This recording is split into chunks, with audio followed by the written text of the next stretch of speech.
बीच बड़ी खबर हम आपको अपडेट कर दें। सुशील पंडित पर हमले की साजिश, दिल्ली पुलिस की गिरफ्त में 2 आरोपी आ चुके हैं।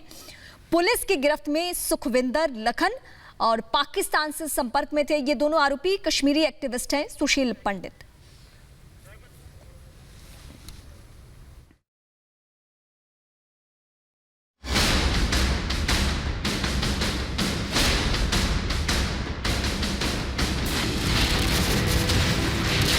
कश्मीरी एक्टिविस्ट से डरा पाकिस्तान,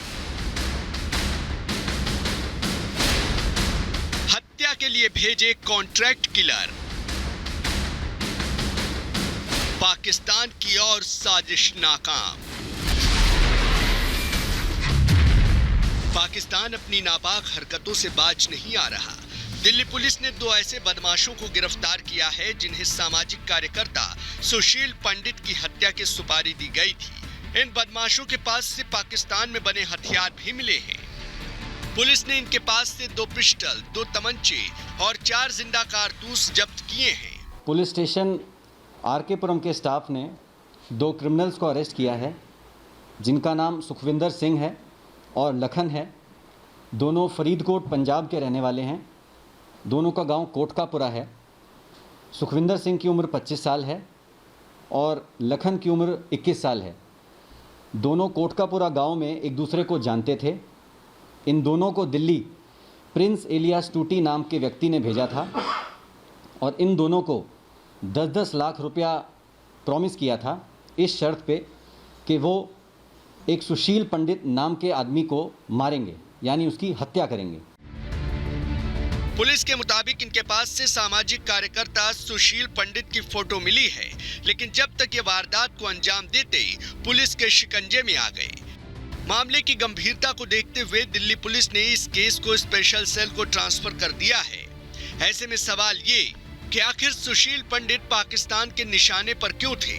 दरअसल सुशील पंडित आतंकवाद के खिलाफ आवाज उठाते रहे हैं, पाकिस्तान के खिलाफ खुलकर बोलते हैं और टीवी कार्यक्रमों में कश्मीर और कश्मीरी पंडितों का चेहरा बन चुके हैं। ये नई बात है क्या? आपने मुंबई 10-10 लोग भेजे थे निरपराध लोगों को मारने के लिए। जहां दहशतगर्दी अपने आप में एक उसूल बन जाए, एक रवैया बन जाए, एक सोच बन जाए, जहां दहशतगर्दी, वहां फिर और कोई बात चलती नहीं है। आपने मुंबई कैसे भेजे थे 10 लोग? 250 लोग मार दिए आपने। अब ऐसे में पाकिस्तान चाहे जितनी भी साजिश रच ले, वो आतंकवाद और पाकिस्तान की साजिश के खिलाफ आवाज उठाने वालों का मुंह बंद नहीं कर सकता और ना ही अपनी साजिश में कामयाब हो सकता है। Bureau report, Republic Bharat. और इसी मसले पर बातचीत करने के लिए खुद हमारे साथ सुशील पंडित जी मौजूद हैं, कश्मीरी एक्टिविस्ट हैं। ललित अंबरदार हमारे साथ लाइव मौजूद हैं, जुड़ चुके हैं। संजीव उनियाल, राजनीतिक विश्लेषक, और साथ ही हमारे साथ बाकी के मेहमान भी थोड़ी देर में जुड़ेंगे। फिलहाल मैं सबसे पहले सुशील पंडित जी के पास ही जाऊंगी। सुशील पंडित जी, पाकिस्तान का एक बार फिर से चाल चरित्र सामने आ चुका है। दहशतगर्दी के खिलाफ कोई आवाज उठाएगा, कश्मीरियों के लिए कोई आवाज उठाएगा तो ये अंजाम देने की कोशिश की जाएगी, हमले किए जाएंगे। लेकिन बहुत सुखद बात यह है कि बचाव हो गया। सुशील पंडित जी। जी देखिए, जो दुश्मन सामने है उसके लिए तर्क और तथ्य अहमियत नहीं रखते।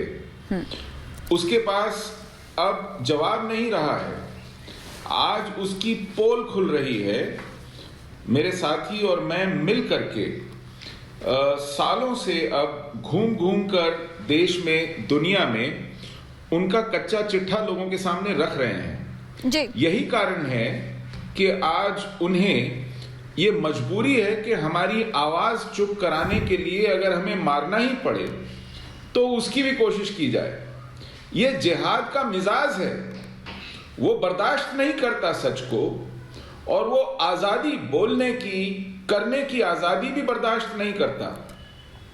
जिहाद ने कश्मीर से एक पूरे के पूरे समुदाय को बाहर खदेड़ निकाला और 15-20 साल तक खुद पीड़ित बनने का नाटक करने लगा। जो ऊपर से नीचे तक हिंदुओं के सुशील जी, खून में मैं आपके पास सराबोर थे। लौटूंगी। गंभीर मसला है, बहुत सारे एंगल हो सकते हैं। ललित अंबरदार इस वक्त कश्मीरी एक्टिविस्ट मेरे साथ जुड़े हुए हैं। मैं ललित जी आपसे ये समझने की कोशिश करूंगी, जिस मुल्क से अपना सब कुछ नहीं संभल रहा हो उसको कश्मीर का बार बार ख्याल आता है। वो कश्मीर के नाम पर अपने मुल्क में क्या करता है ये किसी से छिपी हुई बात नहीं है। क्या हम इसको इस तरीके से समझे कि सिर्फ कश्मीर का ही मसला है जिससे वो अपने लोगों को खुश करने की कोशिश करता है?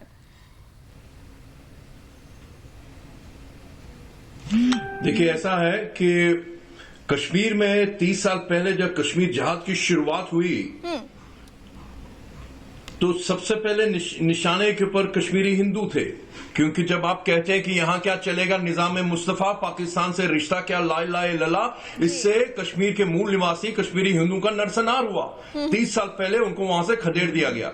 लेकिन एक चीज बताना चाहता हूं, नरसंहार की एक और परिभाषा होती है कि जो जीवित बचे उनके अंदर रेजिस्ट करने की, विरोध करने की इच्छा शक्ति को खत्म किया जाए। उन्होंने सोचा था, ये कश्मीर के जिहादियों ने और उनके आकाओं ने पाकिस्तान के अंदर ये सोचा था, ये कश्मीरी हिंदू जो थोड़े से बचे हुए हैं अब ये हिंदुस्तान की सड़कों और गलियों में खो जाएंगे। लेकिन उल्टा हुआ, कश्मीर में जिहाद से बचने वाले कश्मीरी हिंदू ने हिंदुस्तान के कोने कोने में जाके, हिंदुस्तान के कोने कोने में जाके आज की तारीख में 130 करोड़ हिंदुस्तानी कश्मीर के स्टेक होल्डर है। 370 हट गया, 35 हट गया, उसमें कश्मीरी हिंदुओं का बहुत बड़ा योगदान है। और सुशील पंडित ने हिंदुस्तान के कोने कोने में इस बात की चर्चा की है कि सुशील पंडित ने दुनिया में दूसरे मुल्कों में जाके इसकी बात की है। इसलिए सुशील पंडित से इनको तकलीफ है। लेकिन बिल्कुल, और ये बात ललित अंबरदार जी जग जाहिर है जो आप सुशील पंडित जी के बारे में बता रहे हैं संजीव उनियाल, पाकिस्तान कितने भी बड़े हमले को अंजाम देने की कोशिश कर ले, सफल नहीं होगा पाकिस्तान को यह समझ आ जाना चाहिए, बेशक वो कश्मीर हो या फिर हमारे देश का कश्मीर के अलावा कोई और हिस्सा हो। जब बुद्धिजीवी और कलम से व्यक्ति जवाब नहीं दे पाता तो बंदूक का सहारा लेता है। ये मत भूलिए, ये वही सुशील पंडित है जिन्होंने कि शंकराचार्य के 200 BC के टेंपल को जब वहां पर शिव का घंटा बजता है तो पूरी घाटी का पाकिस्तान तक उस टन की आवाज जाती है। ये वो सुशील पंडित है जिन्होंने लगातार अपनी जनरेशन का साथ दिया और जो 5000 दुखी परिवार थे जो भारत से विस्थापित होकर भारत के अंदर ही पाकिस्तान में विस्थापित किए गए, एक गलत मानसिकता के द्वारा उनको दोबारा से लाया गया। ये सुशील पंडित की आवाज को बंद करना आसान नहीं है। 130 करोड़ लोग सुशील पंडित जी आपके साथ खड़े हैं और वो संघ का गीत आपको मैं दोहराना चाहता हूं। 2 मिनट का समय दीजिए मुझे, 30 सेकंड का। आंधी क्या है तूफान, संजीव जी हम आगे भी आपका रुख करेंगे। फिलहाल आप तीनों मेहमानों का बहुत शुक्रिया हमें वक्त देने के लिए। वो पाकिस्तान ही हो सकता है जो मुखर आवाज और कलम से डर जाए। फिलहाल आप सबका बहुत शुक्रिया। एक बहुत